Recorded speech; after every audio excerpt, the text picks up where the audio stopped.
feel like people could find in their heart to not separate a family who's just trying, just to live a life like anybody else and have the same opportunities and work hard. We built America. I took 2 bullets for this country. Like, you're more American than most of the Americans live. You can't take your dignity, no matter what. Sir, what country are you from? I still don't feel like I'm home. I still feel like I'm just roaming.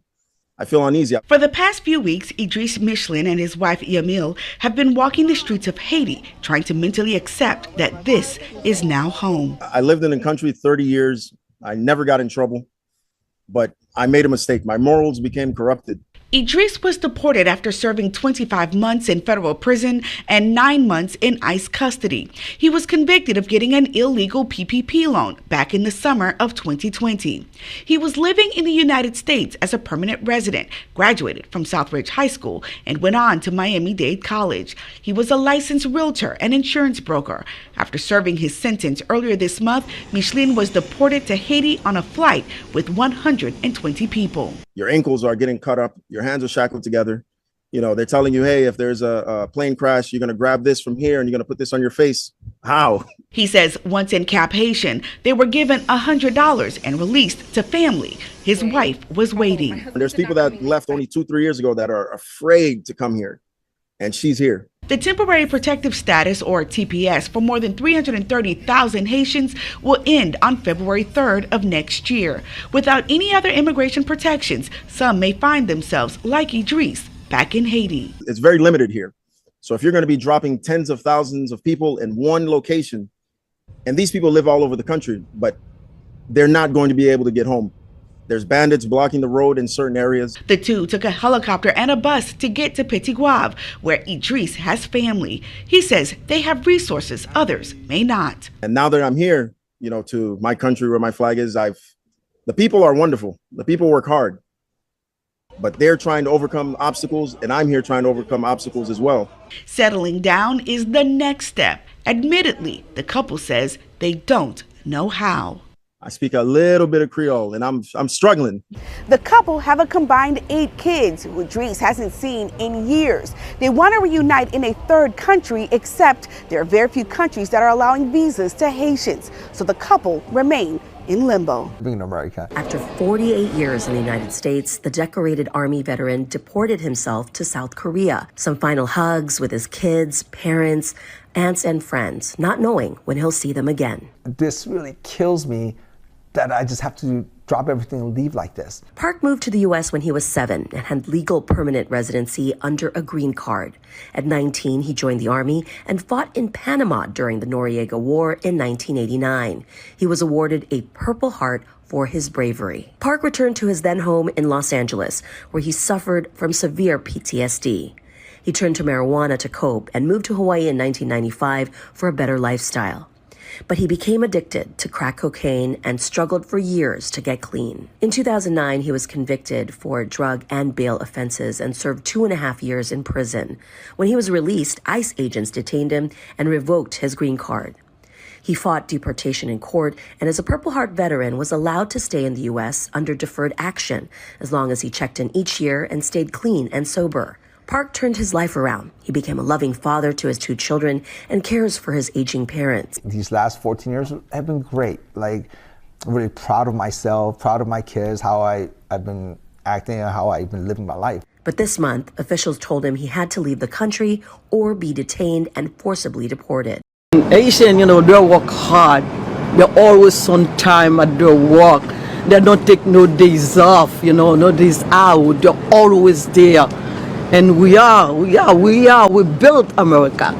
So I don't know what's going on. Several months later. The Trump administration is planning a major crackdown on Haitian immigrants. Yesterday, more than 300,000 Haitians lost their temporary protected status in the U.S. after a Supreme Court ruling last month. Now, sources tell ABC News ICE is ramping up plans to ramp up operations to arrest and deport them. Country, I'm here almost 30 years. I'm working always. I pay the taxes. I pay my bills at a time. I take care of my kids. I never don't want to marry just to not hurt them, I'm living for them. I give my heart for my kids. I don't know how I'm gonna stand without my kids. I don't know how I'm gonna go there, what I'm gonna do there. I don't have where to go there. I don't have house there. My life is here. This is my country. I love this country. She's been here longer than she's been overseas. She came here when she was 19. I mean, how do you expect I'll somebody be to come 19 back? years old when I come here. That's how I meet my husband. I never doesn't meet him before. Yeah, we have. I still don't. I cannot even prepare. It's Yeah. just that's how I am out. You know, that last like grip of hope. You like maybe something might come. You know, you hope. It's just we really don't know what to do anymore. It's just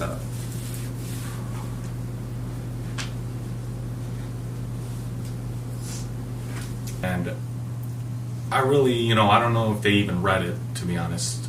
But like I said, she went over there. They said, we're not going to give you an answer yet. Meet us at the airport on the 9th, the day she has to leave.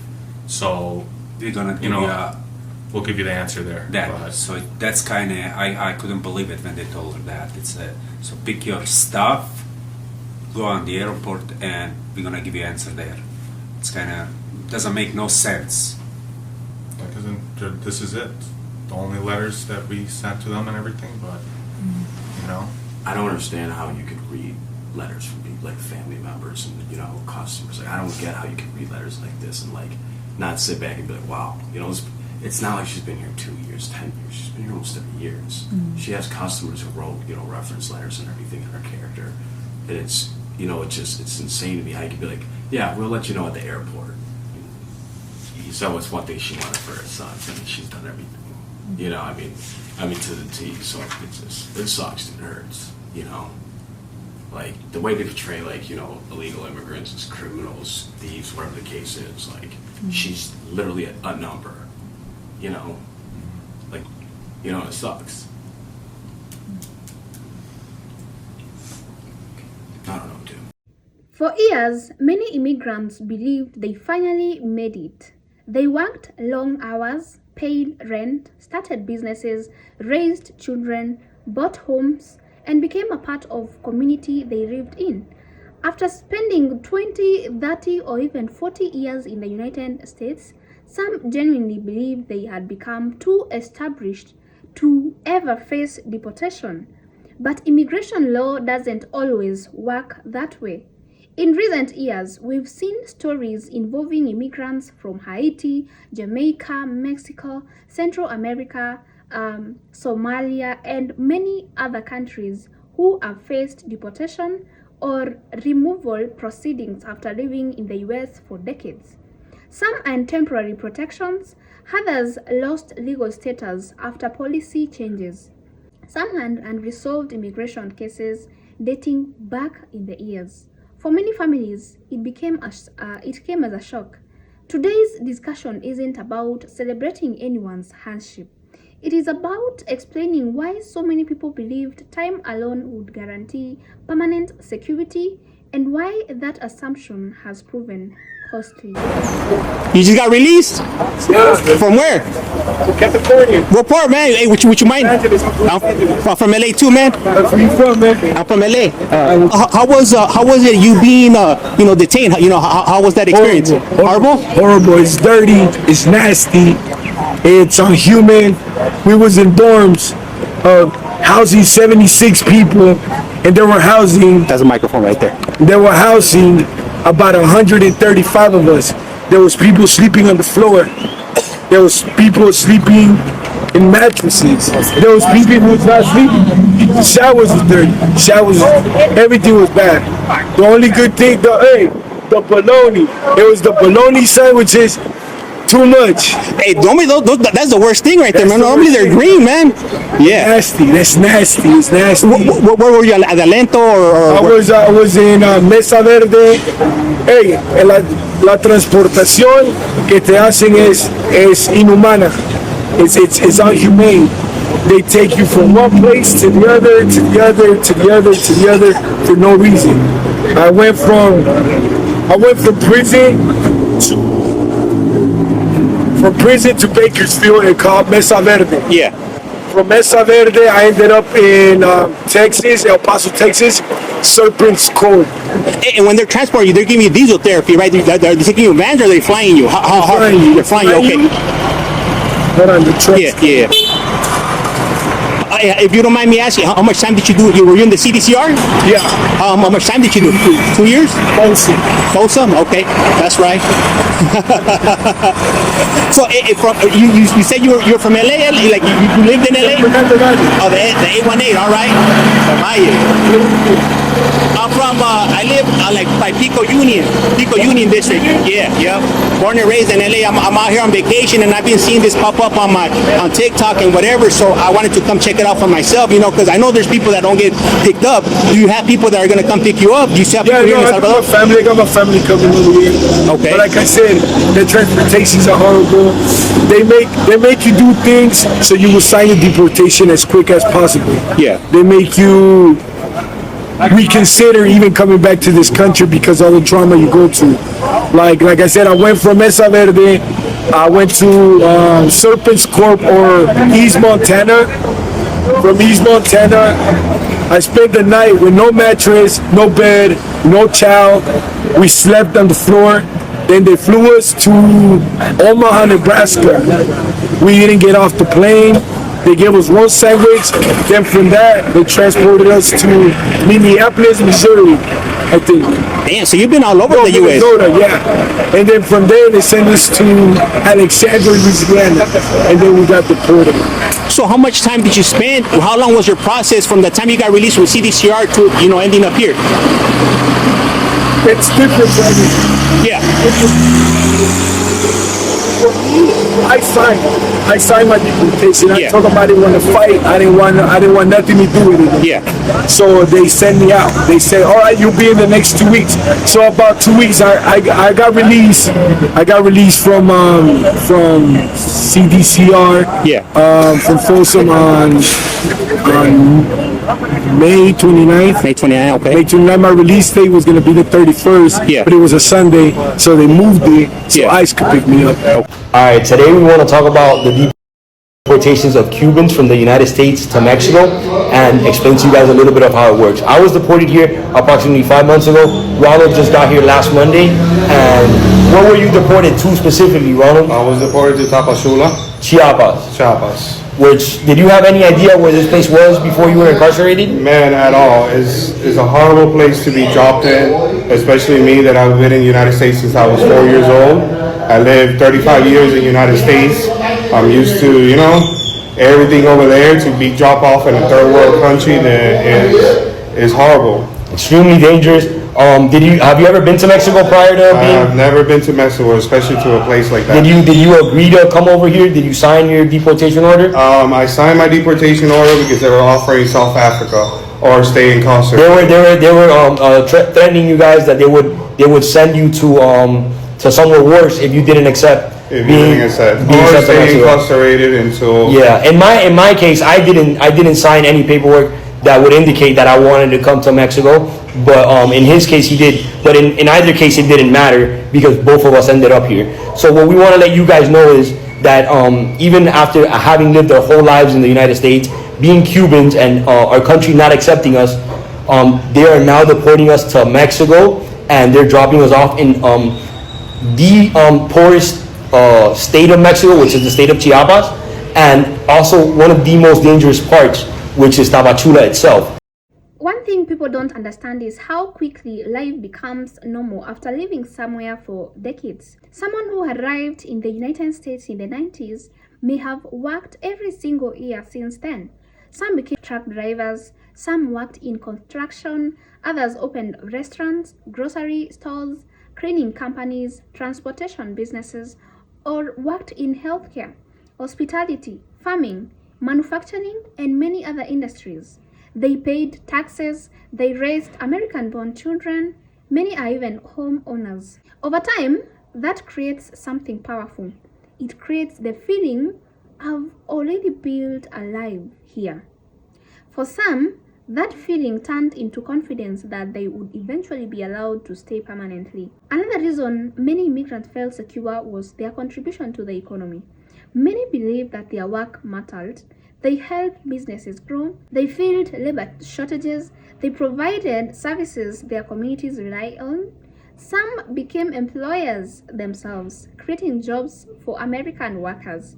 Others spent decades paying taxes, supporting local economies, and contributing to their neighborhoods. From their perspective, it felt reasonable to believe that these contributions would be considered if immigration authorities renewed their cases. That belief gave many people comfort. Some delayed seeking legal advice. Others assumed nothing would change after living in America for so long. For many families, life simply continued. But immigration law operates differently. Immigration enforcement is based on legal status and current policy, not simply on how long someone has lived in the country. As priorities change from one administration to another, enforcement strategies can also change.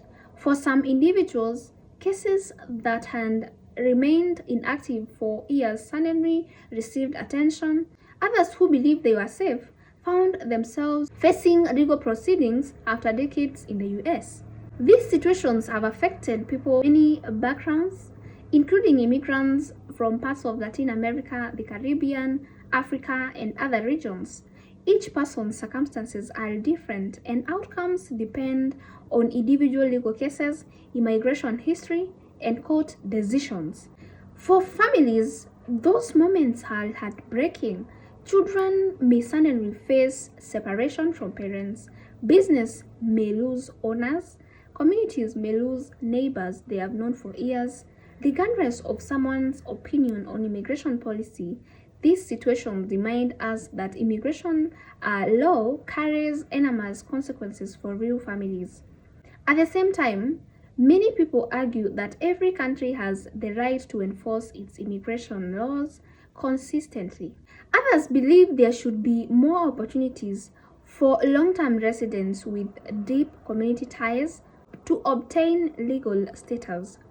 This debate continues across the United States, and perhaps the biggest lesson from this story is this: living somewhere for many years does not automatically change someone's legal immigration status.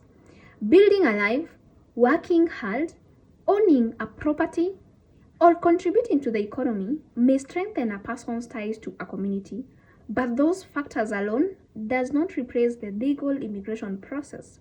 And that's why immigration attorneys often encourage people to understand their legal options early instead of assuming that time alone will solve immigration challenges. The stories we are seeing today are reminders of how complicated immigration can be. Many people genuinely believe that decades of work, paying taxes, raising families, and contributing to the American economy would provide enough security to remain in the country. For some, that belief proved to be mistaken when immigration policies were enforced according to existing law. Whatever your perspective on the issue is, one thing is clear: immigration status matters, and understanding it's essential for anyone building a future in another country. What do you think? Should decades of living and contributing to a country carry more weight in immigration decision, or should immigration law be enforced the same way regardless of how long someone has lived there? Share your thoughts in the comment section below, and kindly remember to keep it respectful. If you want breakdowns like this, kindly hit the subscribe button and join our family. Thank you so much for watching. I'll see you in the next one. Bye for now.